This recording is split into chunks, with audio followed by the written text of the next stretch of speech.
Tormenta de acero en el Caribe. Estados Unidos acorrala a Venezuela.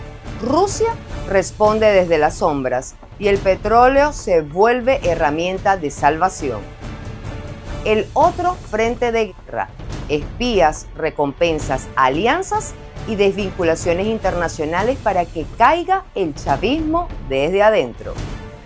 Del discurso a la acción, María Corina Machado y la dura advertencia al régimen. La libertad requiere fuerza, les contamos. En apariencia hay calma, pero bajo la superficie la tensión crece. La diplomacia habla, pero los hechos gritan. Bienvenidos a la emisión matutina de Noticias Impacto Venezuela de hoy miércoles 29 de octubre de 2025. Les saluda como siempre a esta hora Mildred Manrique. Comenzamos. Si hay algo certero dentro de este conflicto geopolítico en la lucha contra el narcotráfico, es que Estados Unidos ha desplegado frente a Venezuela la mayor fuerza naval en décadas, con el portaaviones nuclear USA Gerald R. Ford a la cabeza y más de una docena de unidades de combate. Un buque fantasma está en Puerto Rico y un avión ruso en Maiquetía, lo que alimenta las sospechas de que esta confrontación ya no es hipotética, sino inminente. Génesis Pérez con los detalles. Por aire o por mar, la tensión es la misma. Estados Unidos ha desplegado frente a Venezuela la mayor fuerza naval desde la Primera Guerra del Golfo, según el Centro para Estudios Estratégicos e Internacionales. Con la inminente llegada del portaaviones USS Gerald Ford, Washington concentrará 13 unidades de combate, 8 buques de guerra, 3 anfibios y un submarino, en una maniobra sin precedentes. Ahora hay una gran fuerza naval a las costas de Venezuela. Viene una más poderosa y más grande todavía. Aviones de bombardeo B-1 se han acercado a 20 millas de las costas de Venezuela. B-52 volaron con F-35 a las costas de Venezuela. Te aseguro que todos los días, a todas horas, hay vuelos de los aviones U-2, que son los aviones espías. No obstante, el Comando Sur confirmó que el despliegue tuvo que moverse temporalmente ante las amenazas del huracán Melissa, cuyos vientos de casi 300 kilómetros por hora obligaron a reubicar las unidades navales. Mientras tanto, en el puerto de Ponce, Puerto Rico, el llamado buque fantasma MV Ocean Trader fue captado recibiendo una misteriosa carga proveniente de Virginia Beach, transportada por un avión militar C-17 Globemaster III. Pero el movimiento no solo proviene del norte. En Venezuela, un avión de carga ruso y adscrito a la empresa Aviacon Citotrans despegó este martes de Maiquetía tras permanecer largas horas estacionado en el Aeropuerto Internacional Simón Bolívar. Aviacon Citotrans es una firma especializada en el transporte de equipos pesados, materiales estratégicos y cargamento militar o gubernamental, lo que ha incrementado las especulaciones sobre un posible intercambio logístico entre Caracas y Moscú. Rusia es tan inepta e incompetente que en 2 años y pico, 3 años, no le ha podido ganar a un país chiquitico, Ucrania. Y Rusia no ha dicho nada sobre Venezuela. Lo único que han dicho que los rusos están con ellos son estos idiotas en Venezuela.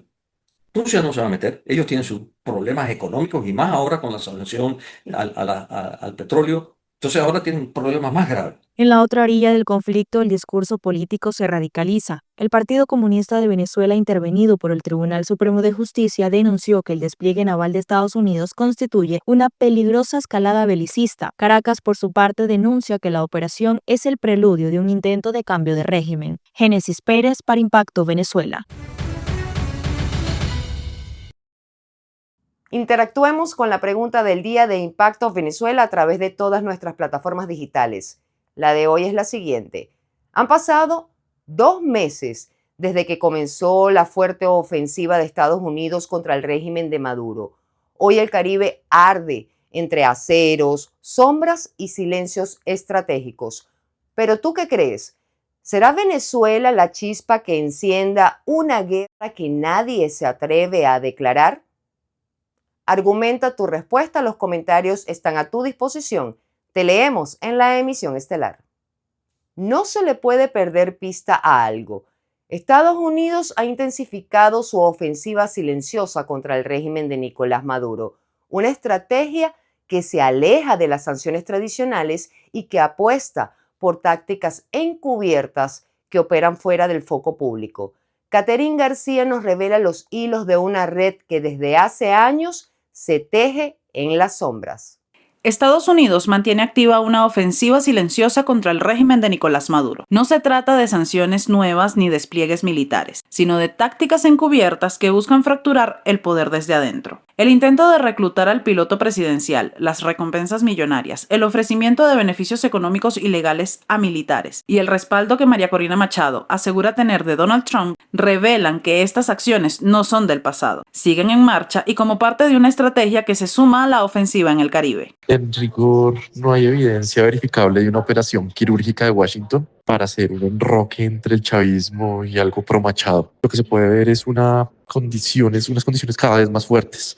Eso parece más una estrategia de costos e incentivos, más que una ingeniería de régimen para ungir a María Corina Machado. Bajo Trump, Venezuela no es un fin en sí mismo. Claro, el fin en sí mismo es la figura de Trump, es el líder tan personalista. Para esa política, Venezuela encaja en una agenda hemisférica, transaccional, un tono de doctrina Monroe muy claro. Así que no se articula tanto con la lógica de ungir a Machado, sino más potencializar esa narrativa pro-Trump usando a Venezuela como plataforma. El presidente estadounidense podría usar el caso Venezuela como pieza clave en su narrativa política con miras a una tercera reelección. El chavismo funciona como símbolo del enemigo hemisférico, útil para movilizar votantes latinos pese al inciso migratorio. En este contexto, las acciones contra Nicolás Maduro responden tanto a intereses estratégicos como a cálculos geopolíticos. La oposición venezolana, al alinearse con el entorno trumpista, entra en una máquina que busca consolidar poder en Washington. Hoy Venezuela funciona más como un escenario de legitimación que como un fin de política exterior para Trump. La narrativa antichavista, emparentada obviamente con discursos electorales, moviliza bases y ordena lealtades internas, más que diseñar una transición real en Caracas. La finalidad no es tanto eso, sino más lógicas internas alrededor de la personalidad de Trump. Y esa estrategia sigue siendo, rindiendo réditos simbólicos. El encuadre retórico es aquí la premisa hemisférica. En esa arquitectura, Marco Rubio opera como una palanca, impulsa esa línea dura, capitaliza políticamente la lógica de Venezuela. Se puede empezar a pensar en una reelección.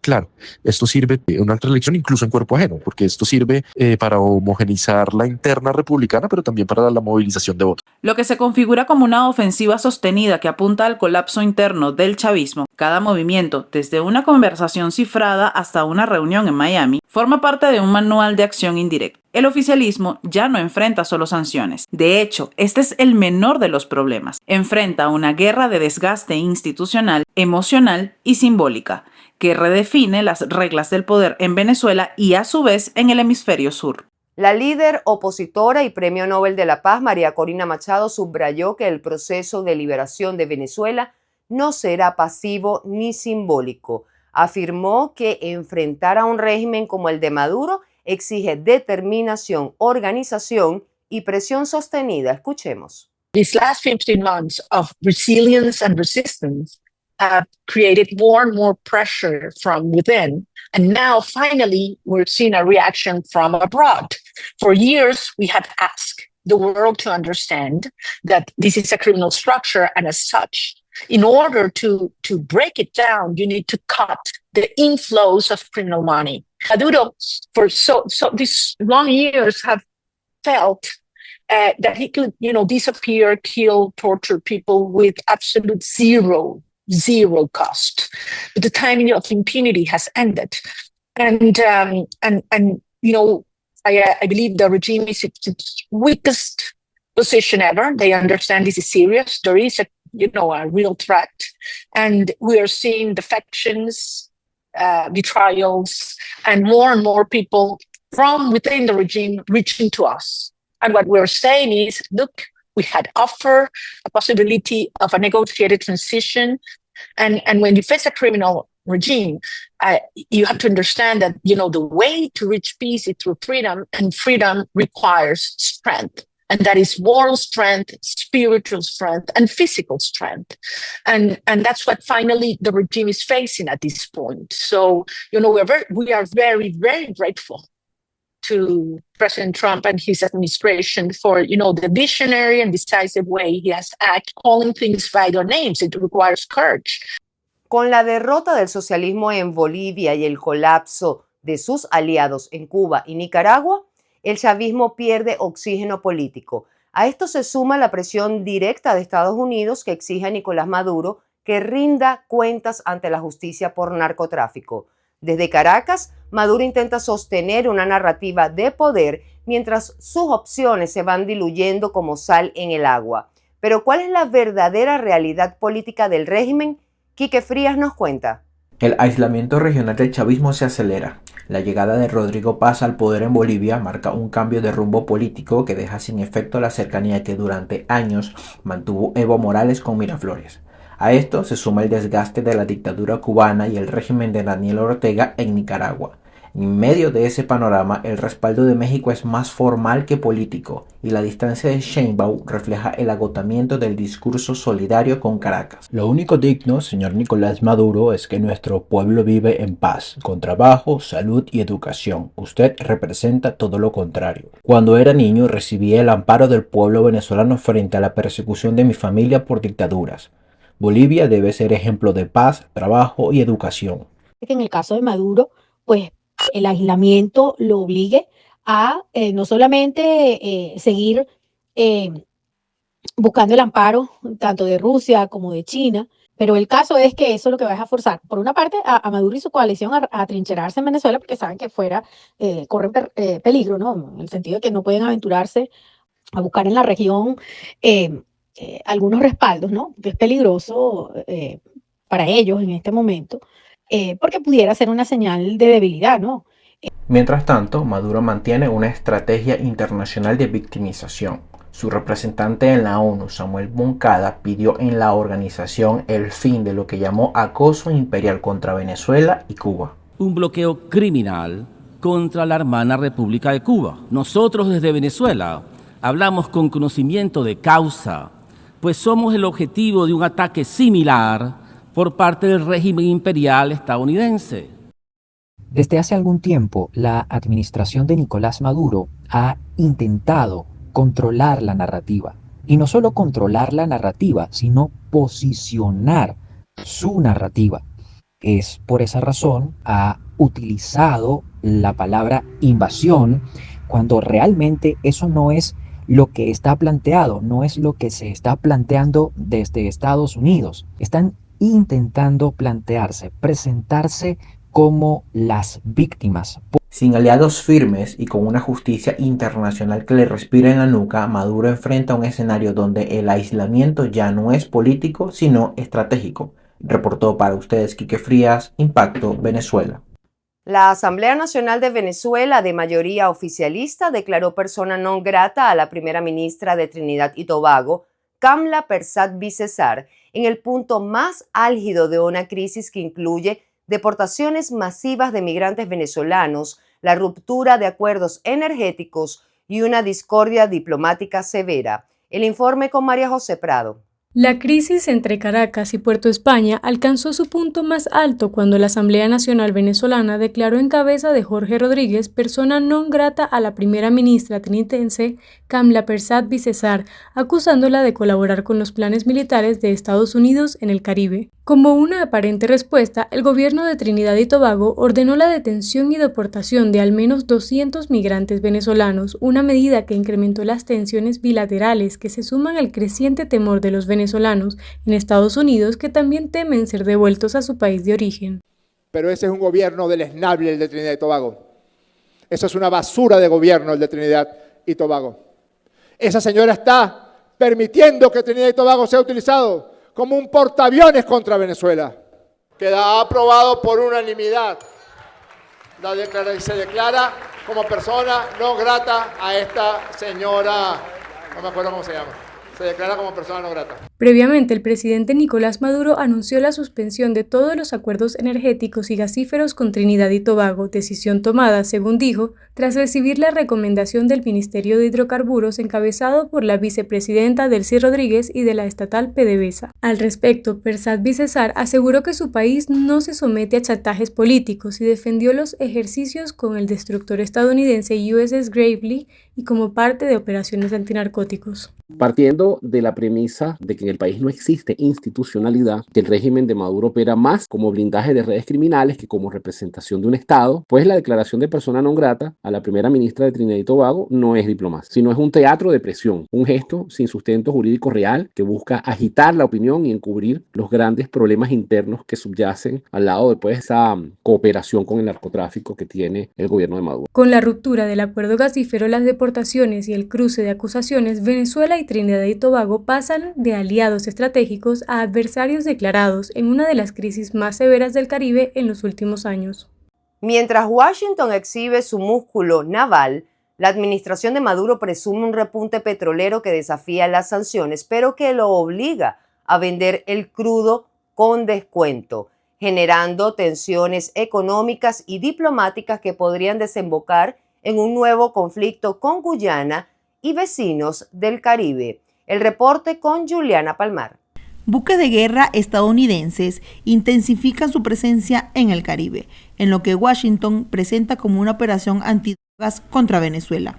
Al mismo tiempo, el gobierno de Nicolás Maduro celebra haber superado el 1.000.000 de barriles diario en producción petrolera. Sin embargo, para esquivar las sanciones impuestas por la administración Trump, Caracas se ve obligada a vender su crudo con descuento de hasta un 20%, sosteniendo una frágil estabilidad económica atendiendo a la demanda de un mercado de países sancionados que desarrollan la habilidad de moverse con el descuento y negocios turbios. La situación petrolera venezolana es una situación que lamentablemente pues está en rojo para el presupuesto venezolano. PDVSA es una empresa hoy endeudada, PDVSA es una empresa destruida, no tiene mantenimientos en sus plantas, en sus distintos escenarios de producción y de distribución. De hecho, es decir, las fallas que presenta la industria petrolera son diversas, ¿no? Son diversas. Y van desde incendios a diario hasta paralización de maquinaria, digamos, fundamental. A pesar que Chevron no ha parado las operaciones en Venezuela, esta coyuntura económica y militar profundiza las tensiones en el Caribe. Tras los recientes roces con Trinidad y Tobago, todas las miradas apuntan ahora a Guyana, país con el que Venezuela no mantiene relaciones diplomáticas. La disputa por el Esequibo y la presencia militar de Estados Unidos en la zona elevan el riesgo de un nuevo episodio de confrontación con implicaciones directas para la estabilidad regional. Y bueno, por eso nos cuesta a nosotros enviarle 400.000 barriles diarios a China, sin recibir un centavo a cambio. Esa es otra realidad que está allí también. Entonces, tú puedes estar exportando 1.000.000 de barriles, de los cuales aproximadamente 200.000 son de Chevron, 400.000 no cuentan, y los otros 400.000 deberían ser para el consumo interno. Esa es la realidad.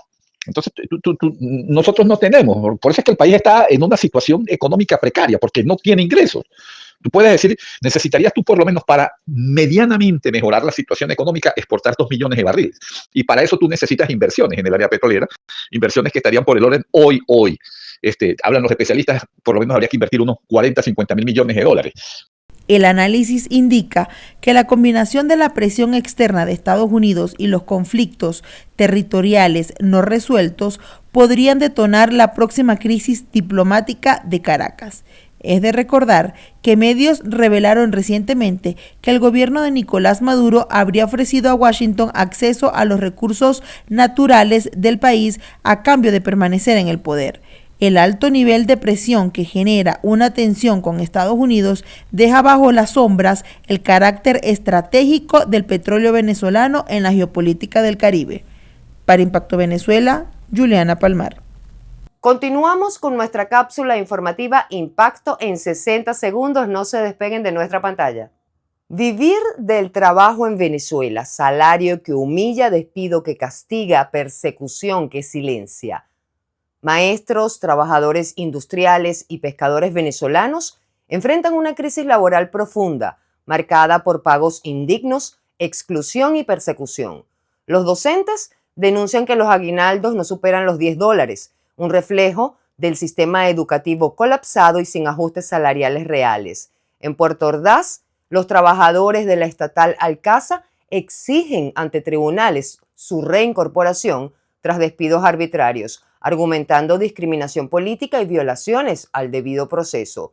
Mientras tanto, Pescadores artesanales en Falcón afirman temer más a la persecución del gobierno de Nicolás Maduro que a cualquier amenaza externa ante el hostigamiento por no alinearse con el oficialismo. Presos sin guerra, colombianos atrapados en la narrativa de Maduro y la voluntad de Petro. 20 colombianos siguen presos en Venezuela acusados de terrorismo y conspiración, pese a la liberación reciente de otros 17. Entre ellos está Manuel Tique, trabajador humanitario del Consejo Danés para los Refugiados detenido en 2024 en Apure. Este caso ha generado preocupación internacional. Su familia insiste en que no tiene vínculos con grupos armados y denuncian violaciones al debido proceso.